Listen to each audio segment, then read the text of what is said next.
ఒక దినమందు మరియు ఒక దినమునకు వారు సిద్ధపడవలెను. ఆ ఆజ్ఞకు ఒక ప్రతి ప్రబలింపబడినదై ప్రతి సంస్థానంలోనున్న సమస్త జనులకు ఇవ్వబడిటకు పంపబడెను. అంచువారు రాజాజ్ఞ చేత ఏంటంట స్పీడ్ని, దేవుడికి మహిమ కలుగుందాక, ఎంత తొందరగా అంటే అంత తొందరగా అంట దేవుడికి స్తోత్రం, త్వరపెట్టబడి బయలువెళ్ళిరి. ఆ ఆజ్ఞ షూషాను కోటలో ఇవ్వబడెను. దాని విని షూషాను పట్టణము కలతపడెను. అంతటా రాజును హామానును విందుకు కూర్చుండిరి. దేవుడికి మహిమ కలుగుందాక. చాలా భయంకరమైన పరిస్థితి, అసలు ఎవ్వరు కూడా తాలుకోలేని పరిస్థితిలో అక్కడ ఒక ప్రార్థన పరుడు లేపబడ్డాడంట. దేవుడికి స్తోత్రం. మనం కూడా చేస్తున్నాం కదా ఇప్పుడు 40 రోజులు, 50 రోజులు, 52 రోజులు. దేవుడికి మహిమ కలుగుందాక.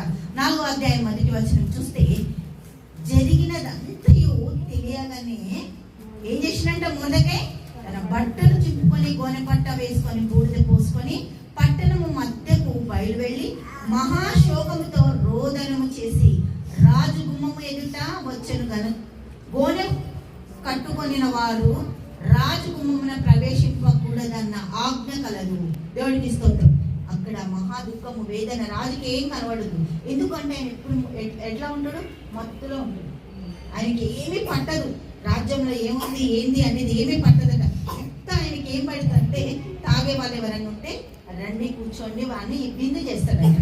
అయితే ఇక్కడ 3వ వచనం వచ్చేసరికి, రాజు యొక్క ఆజ్ఞ శాసనమును ఏ సంస్థానములకు వచ్చెనో అక్కడున్న యూదులు ఉపవాసం ఉండి మహా దుఃఖముతో ఏడుపుతోనూ రోదనముతోనూ మునిగిన వారైరి.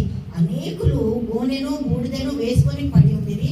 ఎస్తేరు యొక్క పనికత్తెలు ఆమె దగ్గరనున్న షండులను వచ్చి, దేవుడికి స్తోత్రం, ఇదంతా రాణి చెప్పిన తర్వాత రాణి ఏం చేసిందంట, మొర్దెకై కోసం బట్టలు అవి అన్ని పంపిస్తే కూడా ఏమీ కూడా ఆయన అంగీకరించలేదంట.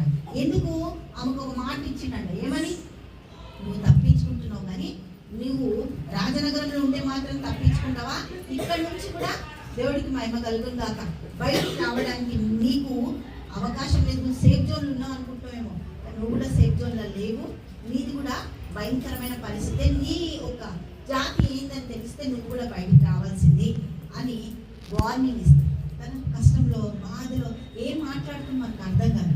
మొదకై కూడా అట్లనే గట్టిగా మాట్లాడేస్తుందంట. దేవుడికి మహిమ